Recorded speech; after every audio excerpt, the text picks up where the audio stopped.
traduisez Sagué et Casse-Tête pour illustrer la révolte kanak de 1917 qui fête son centenaire cette année. L'exposition se tient au Centre culturel Tchibaou. Pour en parler, Emmanuel Tchibaou, directeur du CCT. Bonsoir. Bonsoir NC Première. Et à tout à l'heure. Invité de notre journal, Emmanuel Tchibaou, directeur du Centre culturel Tchibaou. Bonsoir et merci encore une fois d'avoir accepté notre invitation. Vous allez nous parler dans quelques instants de la révolte kanak de 1917 et surtout de cette exposition qui s'est ouverte aujourd'hui au Centre Tchibaou. Mais d'abord une réaction sur la réticence des coutumiers sur le prélèvement d'ADN auprès de la population kanak. D'abord bonsoir. Je pense que la réticence, elle est somme toute assez logique, parce que le principe même des échanges cérémoniels dans la société kanak, il est basé autour du sang. On fait la coutume pour le sang, de la naissance à la mort. Et puis lorsque l'on arrive aujourd'hui avec cette perspective qui est celle de chercher l'origine des hommes, la question, elle ne se pose pas pour nous ici, parce que nous, on connaît notre histoire et on sait où est notre origine. Donc du coup, d'un point de vue coutumier, on tape à côté. Et puis aussi du point de vue fondamental, la question, elle a déjà été... les vieux ont déjà répondu à la question, puisqu'il y a les traditions orales. Donc du coup, c'est un petit peu, je pense, qui explique la recherche. Et puis après, de voir peut-être cette représentation de prélever son sang pour faire une étude sur les Kanaks. Il y a un petit peu peut-être des relents d'exposition coloniale qui ressortent peut-être aussi de la part de... Mais c'est pas forcément des échantillons de sang, ça peut être des échantillons de salive. Mais pour vous, c'est légitime, la réticence du Sénat? Je sais pas, la légitimité, le Sénat, il est compétent pour s'exprimer sur tout ce qui concerne l'identité kanak. Moi, je donne mon avis en tant qu'individu, mais...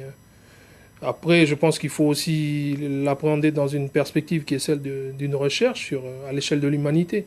Je pense que c'est ce regard-là que je pense peut-être les vieux, ils ont pas été dans ce sens-là.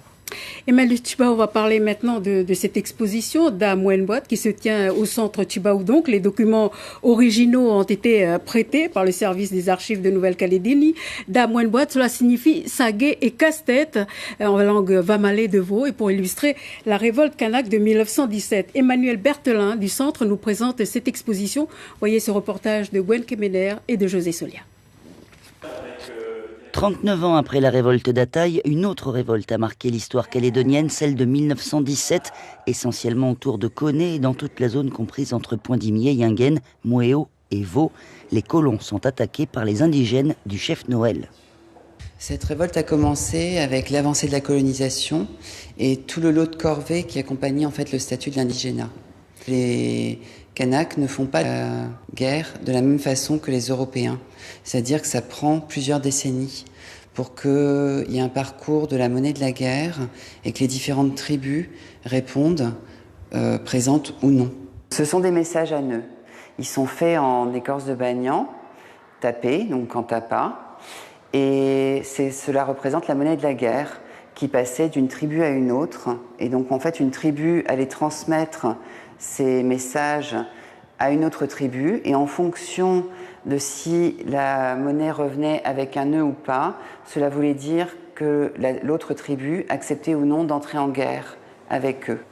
Nous avons donc des armes, à la fois des armes traditionnelles kanak et des armes européennes, donc de l'époque coloniale. On va avoir une massue dit bec d'oiseau en particulier, qui est assez intéressante. Et puis ici, on a un sabre de sous-officier et on a des fusils, un revolver et une baïonnette. La baïonnette qui était vraiment le symbole de la guerre de 14-18 et qui va être utilisée au niveau local au moment de la révolte de 1917. Et c'est le principe de l'exposition, c'est de confronter systématiquement le point de vue kanak et le point de vue européen, et de tenter une réconciliation. Cette tentative de réconciliation a été entamée en 2009 à l'occasion des commémorations de la mort de Jean-Marie Tchibaou. Une réconciliation qui prend du temps entre les deux camps puisqu'elle n'est toujours pas achevée. Elle prendrait pourtant tout son sens en cette année 2017. Damouine Boite Sagué, casse-tête en langue vambalée de la région de Vaud, Emmanuel Tjibaou. Pourquoi deux armes pour illustrer la révolte kanak de 1917? L'expression Damouine Boite, c'est une expression qui est beaucoup employée sur l'ensemble de la Grande Terre et qui renvoie à un statut déterminé dans la société qui est ceux qui font la guerre. Et pour le coup, dans cette exposition, elle s'applique non seulement aux auxiliaires qui se sont battus pour la France, mais elle s'applique également aux guerriers rebelles du chef Noël. Donc c'était une manière aussi de donner du sens à ce qui est employé encore aujourd'hui dans le discours de la coutume. Emmanuel Tjibaou, juste un peu d'histoire. Quel a été le fait déclencheur de cette révolte? Je pense que le processus, l'idée que nous, on a voulu amener dans cette exposition, c'était de partir de 1917 en tant que inclus dans la Grande Guerre. Ce phénomène-là, il est rattaché aussi à la Grande Guerre, la campagne de recrutement. Mais le processus, il est bien plus, il vient de bien plus profond, 1910, 1913.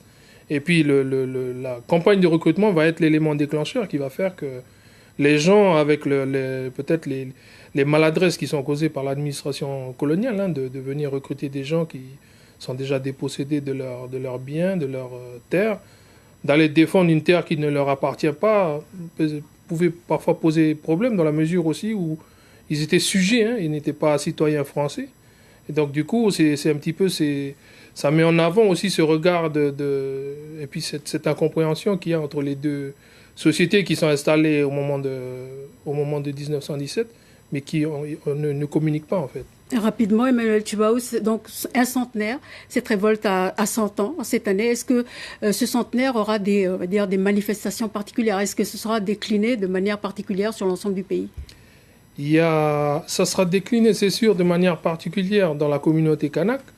Je ne pourrais pas me prononcer pour les autres communautés, même si je sais qu'avec le conseil coutumier Païti, le conseil coutumier Hotmawa, sur la région centre-nord, à partir de Ponereouin, Poindimier, Koné, en montant jusqu'à l'extrême nord, qui sont concernés par le conflit, il y a un regroupement un événementiel qui va se faire le 18 novembre, et dans laquelle l'exposition prendra une part, mais il y aura des visites sur les sites.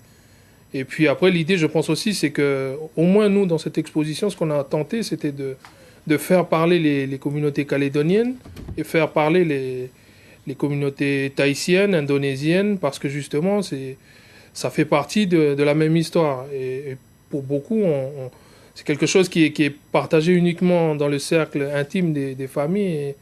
Et le même à l'heure d'aujourd'hui, si on regarde les manuels d'histoire, ça fait juste qu'un petit paragraphe, alors que voilà, les équilibres sur lesquels les sociétés, les tribus qui sont installées sur la côte est, par exemple, à partir de Yengen, c'est ceux qui sont nés de ces bouleversements.